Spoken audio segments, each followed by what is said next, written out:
आज हम सीखेंगे कैसे ध्यान से काम करके हम अपने सपनों को हकीकत में बदल सकते हैं, कैसे हर कदम एक नए सफर की शुरुआत बन सकता है। तो चलिए आज हम इस मंत्र के साथ मिलकर नए सफर की शुरुआत करते हैं, जिसमें हर कदम एक नई कहानी का आरंभ होगा। बहुत पहले की बात है, एक महान सम्राट अपने रोज के कामों से परेशान रहने लगता था। उसको हर काम में मन नहीं लगता था। तब एक बार सम्राट के कानों तक बात पहुंची कि उसके राज्य में लाओ नाम का एक बौद्ध भिक्षु असाधारण दार्शनिक रहता है।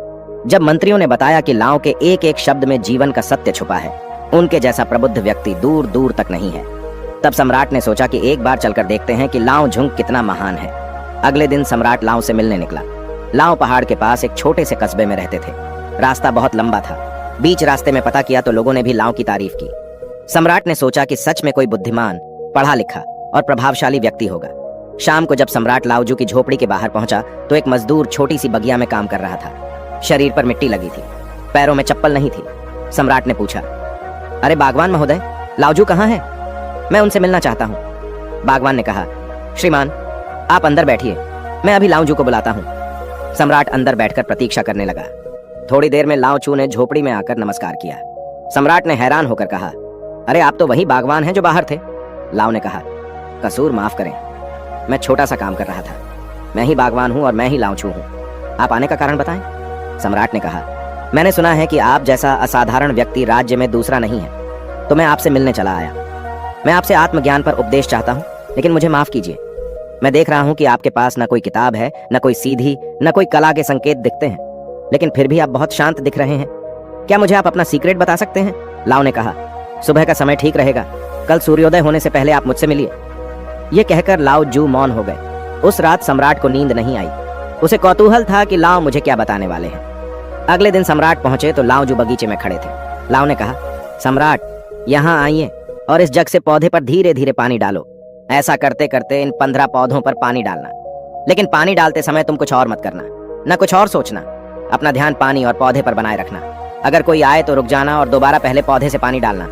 जब तुम सारे पौधों को पानी दे दो तब मेरे पास आना। सम्राट को पहली बार इस तरह का काम मिला था। सम्राट ने बड़े ध्यान से पहले पौधे में पानी डाला, फिर दूसरे पौधे में पानी डाला, फिर तीसरे पौधे पर जा ही रहा था कि वह महल के बगीचे के बारे में सोचने लगा। सम्राट बुद्धिमान था। उसे पता था कि लाओ जू उसकी परीक्षा ले रहे हैं। अगर वह चीटिंग करेगा तो पकड़ा जाएगा। इसलिए सम्राट दोबारा पहले पौधे पर पानी डालने गया। इस बार वह दूसरे पौधे तक पहुंचा ही था कि पानी डालते डालते वह नदी के बारे में सोचने लगा। सम्राट परेशान होकर दोबारा पहले पौधे के पास पहुंचा। सम्राट जितनी कोशिश करता उतना व्याकुल हो जाता और खुद को किसी न किसी विचार में फंसा हुआ पाता। आखिर शाम हो गई, लेकिन सम्राट आखिरी पौधे तक पहुंच नहीं सका।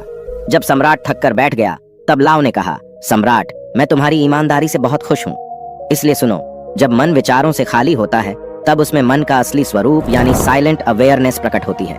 तब हर साधारण काम भी तुम्हें असीम ज्ञान शांति देता है। राजा ने कहा, लेकिन यह संभव कैसे है? जब हम काम करते हैं तो हमें कई विचार परेशान करते हैं। लाओ ने कहा, राजा तुम पौधे में पानी नहीं डाल रहे थे, तुम जल्दी से जल्दी काम खत्म करना चाहते थे। तुम्हें काम खत्म करने की जल्दी थी जिससे तुम मुझसे बात कर सको, इसलिए तुम्हें यह काम बोझ लग रहा था, जिस कारण तुम इस पल में रुक नहीं पाए। अगर तुम इस फल की कीमत समझकर केवल पौधे और पानी पर ध्यान देते तो तुम्हें कोई विचार परेशान नहीं करते। राजा ने कहा, यह सब तो मैं समझ रहा हूँ, लेकिन इस पल में रहना बहुत कठिन है। क्या मुझे इसके लिए अकेले रहकर तपस्या करनी पड़ेगी?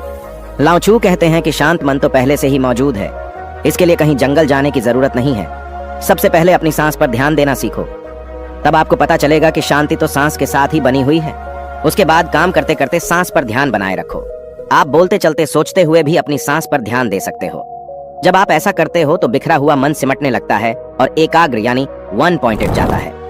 वन पॉइंट माइंड से जब कोई काम किया जाता है तो उस मन में केवल वही काम रिफ्लेक्ट होता है और कोई विचार उत्पन्न नहीं होता। जब ऐसा होता है तो कर्ता और कर्म एक हो जाता है और साइलेंट अवेयरनेस जो पहले से बनी हुई थी वह प्रकट हो जाती है। तुम इसे आत्मज्ञान, आनंद, प्रेजेंट मूवमेंट, इसे जो चाहे नाम दो, यह आसानी से प्राप्त हो जाती है।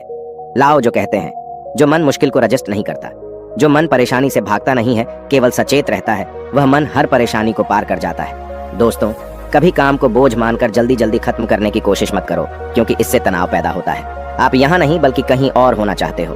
तनाव के कारण मन में विचार हावी होने लगते हैं, जिससे इरिटेशन होता है और काम जो प्रेजेंट मूवमेंट का दरवाजा था वह सच में बोझ लगने लगता है। इसकी जगह काम शुरू करने से पहले अपना ध्यान सांस पर ले आओ और फिर काम के दौरान भी ऐसा करो। सांस का ध्यान काम के ध्यान में बदल जाएगा और कठिनाई डिस्टर्बेंस आते हुए भी आपको छू नहीं पाएंगे।